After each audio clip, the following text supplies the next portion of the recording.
Good morning, students. Welcome back. In our social studies section, we have already started history as well as geography. Now, today we'll be taking the another part, that is social and political life. From social and political life, today we'll be discussing the first topic, lesson number 24, that is understanding diversity.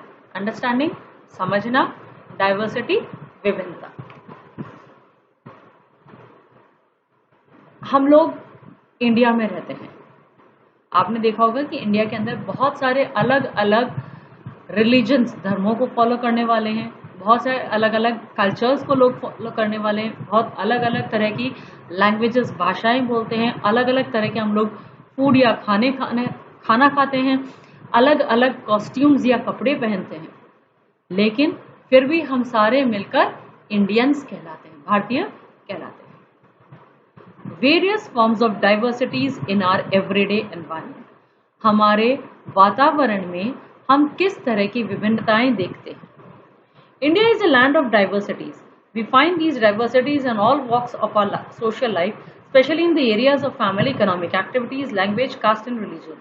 Even then, we are Indians first and Indians last. There is a common culture thread which binds us all. Let us study these diversities which can at times hamper our social life and endanger our national integrity.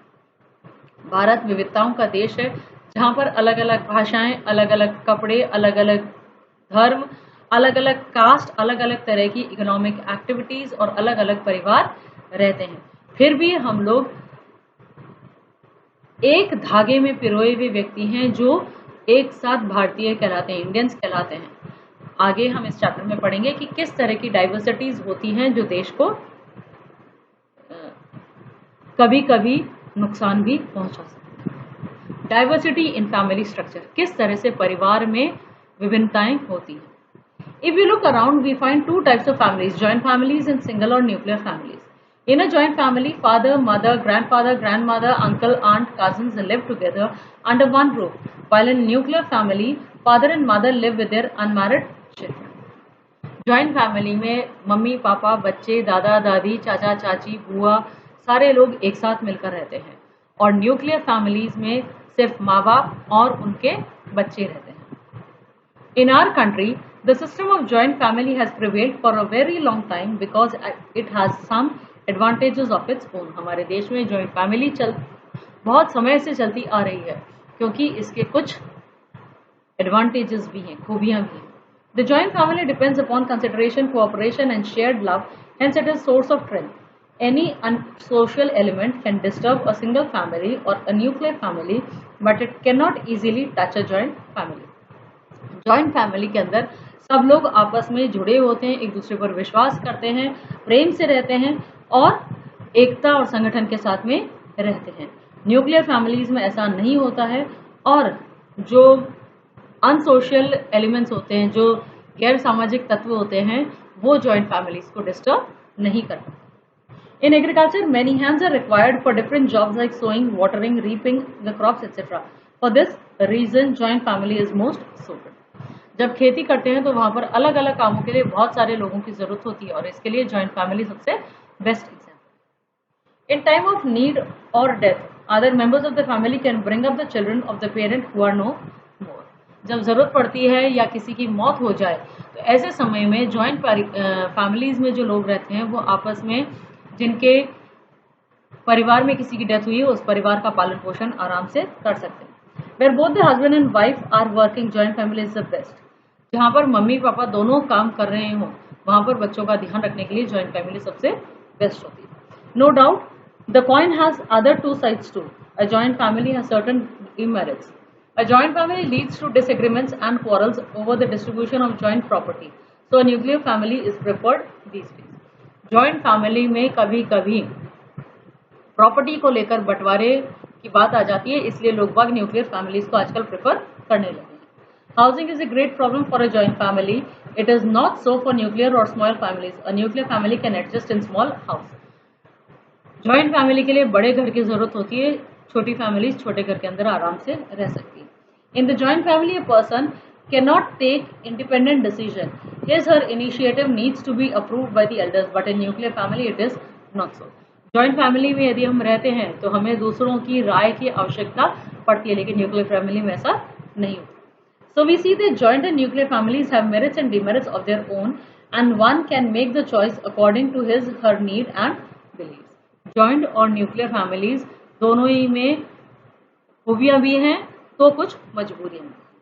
Now diversity in economic activities, किस तरह से आर्थिक जो कार्य होते हैं, economic activities, पैसे कमाने वाले जो काम होते हैं, उनमें किस तरह से विभिन्नता पाई जाती है. India is a vast country. It has all types of geographical features and climatic regions.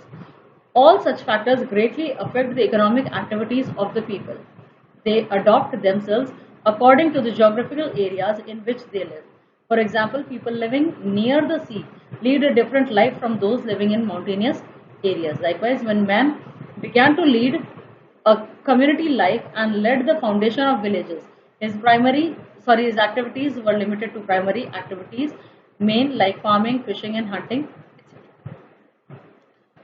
जब भारत जैसे देश के अंदर जहां पर ज्योग्राफिकल डाइवर्सिटीज है, कहीं पर पहाड़ है तो कहीं पर मैदान है, और क्लाइमेट में कहीं पर ठंड बहुत ज्यादा होती है तो कहीं पर गर्मी पड़ती है, तो ऐसी स्थिति में लोग वक्त जिस जगह रहते हैं उसी के अकॉर्डिंग वो लोग काम करना शुरू कर देते हैं.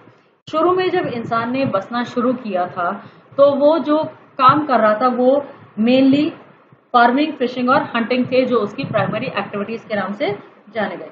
Soon he began to process raw materials which he acquired from nature. These activities were not primary but secondary activities such as carpentry, weaving, dyeing, etc. बाद में उसने जहां पर बसना शुरू किया था तो प्रकृति उसे जो दे रही थी उससे नई नई चीजें बनानी शुरू कर दी थी, तो ये सेकेंडरी एक्टिविटीज उसने स्टार्ट की. When villages grew into towns and towns into cities, the third type of activity developed. In this, people offered their services for a payment. They were called tertiary occupation or activity. Teaching, banking, engineering, clerical jobs are tertiary activities.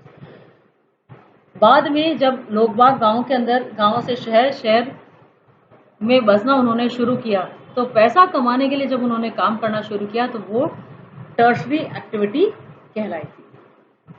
Thus, there are three categories of activities: primary, secondary and tertiary, in which people are engaged. All three activities are important in a society. तीनों ही तरह के काम, primary, secondary और tertiary, तीनों ही समाज को चलाने के लिए जरूरी होते हैं. डाइवर्सिटी इन लैंग्वेज, भाषाओं में किस तरह की भिन्नता है. In our country there are 22 official languages. The 22 official languages are Hindi, Punjabi, Sindhi, Gujarati, Marathi, Bengali, Odia, Assamese, Urdu, Sanskrit, Kashmiri, Tamil, Telugu, Kannada, Malayalam, Nepali, Manipuri, Konkani, Santhali, Maithili, Bodo and Dogri. Bharat के अंदर 22 official languages हैं और अलग अलग जगहों पर ये बोली जाती है. Sometimes the multiplicity of so many languages can act as a threat to the integrity of our country. So we must always keep in mind that all languages are our own language and we must love them all. कभी कभी भाषाओं की वजह से देश की एकता को नुकसान पहुंच सकता है, तो हमें ये ध्यान रखना चाहिए कि सारी भाषाएं हमारी ही. Diversity in caste, religion and ways of prayer, किस तरह से जाति, धर्म और प्रार्थना करने के तरीकों में भिन्नताएं पाई जाती हैं. In the sphere of religion also a great variety is found in India. Hinduism, Jainism, Sikhism, Christianity, Islam, Buddhism, Zoroastrianism, etc. are followed by different sections of the Indian population. Their way of prayer is quite different from each other. The Hindus worship their gods and goddesses and offer their prayers to them in a temple. A Muslim offers namaz in a mosque while a Sikh sings hymns from the Guru Granth Sahib in Gurudwara. All are doing the same thing, that is offering prayer to God in their own way. The so-called diversity is in nature of the man. Children born of same parents have different habits, different likings and different food habits. अलग अलग जाति के लोग, अलग अलग धर्मों के लोग अलग अलग तरीके से अलग अलग प्रार्थना की जगहों पर जाकर प्रार्थना करते हैं. हिंदू मंदिरों में, मुस्लिम मस्जिदों में, सिख गुरुद्वारे में और क्रिश्चियन चर्च में ये लोग अलग अलग जाके प्रार्थना करते हैं, लेकिन हर कोई भगवान की ही प्रार्थना करता है. Need for diversity as human have different skills and interest. इंसानों के अलग अलग शौक होते हैं, उनके अलग अलग हुनर होते हैं, तो इसलिए डाइवर्सिटी की क्या आवश्यकता थी. There is diversity in all natural things and human beings. No two humans are the same.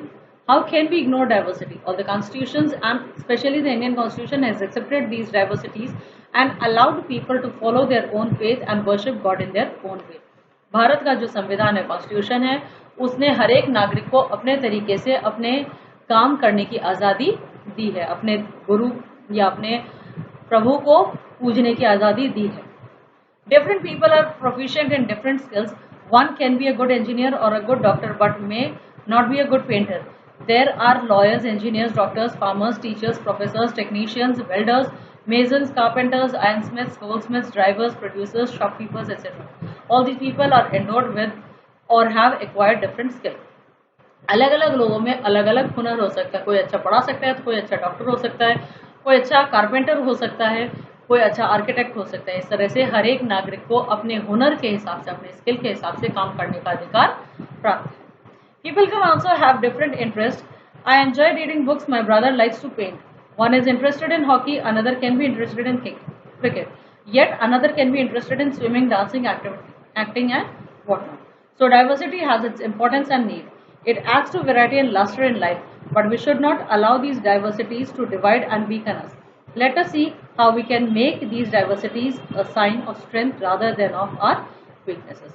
अलग अलग लोगों के अलग अलग शौक हो सकते हैं, इच्छाएं हो सकती है, तो हर एक व्यक्ति को अपनी इच्छा के अनुसार जीने का अधिकार है. लेकिन हमें ये ध्यान रखना होगा कि ये जितनी विभिन्नताएं हैं वो हमें एकता लेकर आए, हमें अलग करने की कोशिश ना करें. That's all for today. In the next video, we'll read about unity in diversity. Until then, stay safe and healthy.